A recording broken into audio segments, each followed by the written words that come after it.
Beer. He gulps water. Nothing. He gulps again. Still nothing. His throat burns like sandpaper. Then he cracks open a beer, takes one sip, and his body relaxes like it just found oxygen. Water doesn't work anymore. Beer does. And by lunchtime, the fun wish turns into a schedule. Because to survive, he's going to need beer the way people need water. All day, every day. And the first thing this wish destroys isn't his body, it's his life. It started with a thought he didn't even take seriously. Tap water that tastes like disappointment. Sparkling water that fakes excitement. Coffee that promises energy and delivers anxiety. He's tired, irritated, over it. He's sitting alone at a quiet bar table, a glass of water in front of him, untouched. A cold beer beside it, sweating like a solution. He looks at the beer, smirks. Then the magical ring rolls out, soft metallic clicks, and taps his hand. He smirks and mutters, "I wish. I only needed beer to survive." The ring glows once, then vanishes. Nothing explodes. But the air feels different, like reality just accepted new rules. Because the wish didn't make beer safer, it made water useless. The next morning he wakes up thirsty. He tries water. Nothing. He laughs like it's a glitch, then reaches for beer. One sip, relief. Cold. Refreshing. Perfect.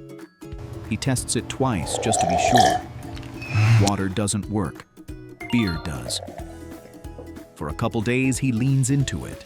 Cereal with stout. Lunch with an IPA. Dinner with something dark and foamy. And at first, it honestly feels like genius. Until the body shows up with a bill. Because the body adapts fast, and it does not care about fun. It starts with the bathroom. At first it's annoying, then it's constant. Every 20 minutes. Not just because he's drinking a lot, but because the alcohol in beer blocks a hormone called ADH, the antidiuretic hormone.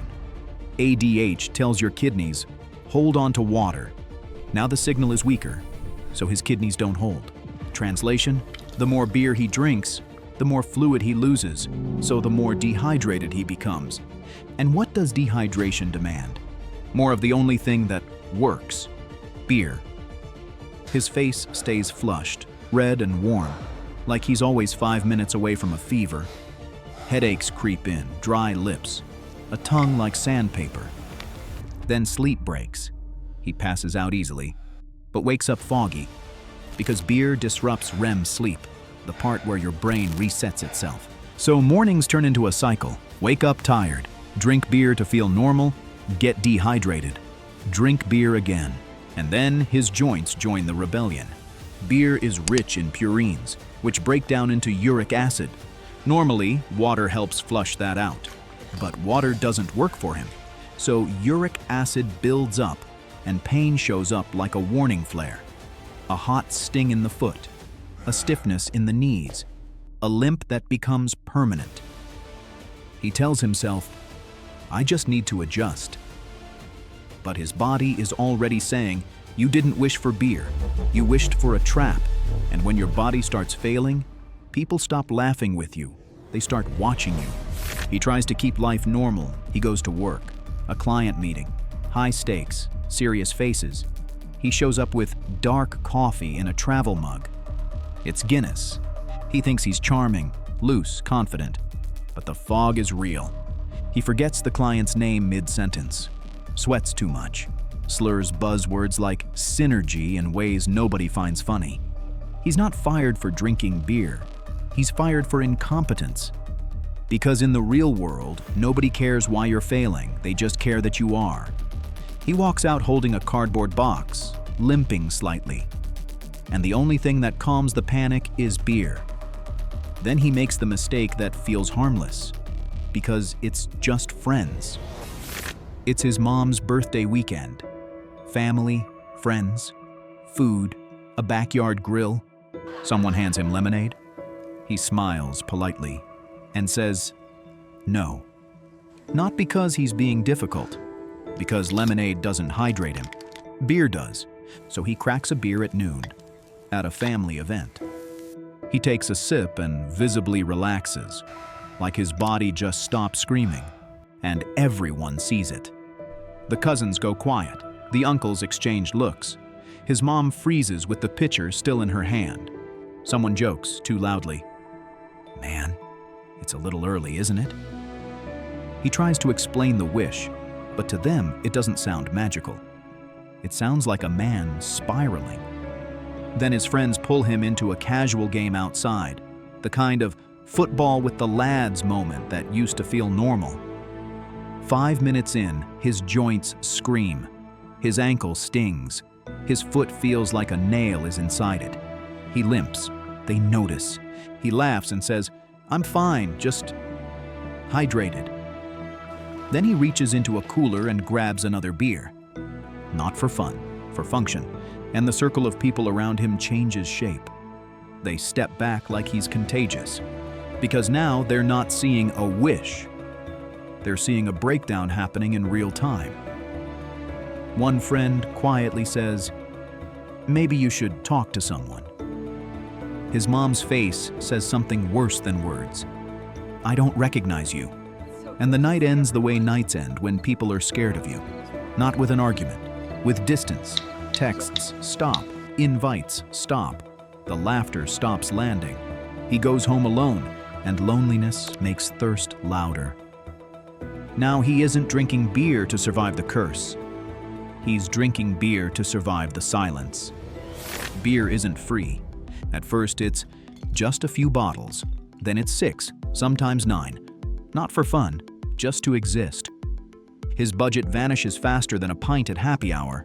Rent gets louder, groceries get thinner, basics start feeling like luxury. His bank account doesn't crash in one dramatic mistake. It bleeds, slowly, daily, like a leak you ignore until the floor collapses. He tries cheap beer, it still works, but it tastes like regret. He tries rationing. Then dehydration hits and the wish punishes him. So he buys more, and then comes the consequence that doesn't care about magic. The law. One night there's a small celebration, a friend of a friend, a bar, a toast. He drinks beer because he has to. He drives home thinking, "I'm fine. I do this every day." Red lights blur a little. Police lights blur a lot. Pulled over. Fines, court dates, lawyer fees, whatever savings he had left, disappears. Now he's broke, limping, exhausted, and the wish still demands beer like a subscription. And that's when he realizes the scariest part. This wish has no pause button. Beer fixes his thirst, but increases dehydration, which creates more thirst. Beer knocks him out, but ruins real rest. So he wakes up foggy and needs more beer. 1 beer feels normal, 2 feels necessary, 3 feels like balance. Tolerance climbs quietly. He stops enjoying beer. He maintains himself with it. And because he's always slightly buzzed, life keeps slipping through his hands. He forgets conversations, misses deadlines, says the wrong thing, then drinks beer to stop caring that he said the wrong thing. The wish doesn't ruin him in one explosion. It ruins him in sips. And then, one night, he does something he hasn't done in weeks. He stops mid-sip. He stares at the bottle. Not drunk, not even buzzed, just tired. And it hits him. He didn't wish for beer. He wished to remove effort. Water was never exciting. It was invisible support. The quiet thing that kept everything else working. And people only notice support after it's gone. A typical person needs around 2 to 3 liters of water a day just to feel okay. For him, that need got replaced. So 6 to 9 beers a day isn't party behavior. It's survival. And his body has to process every sip like it's a problem.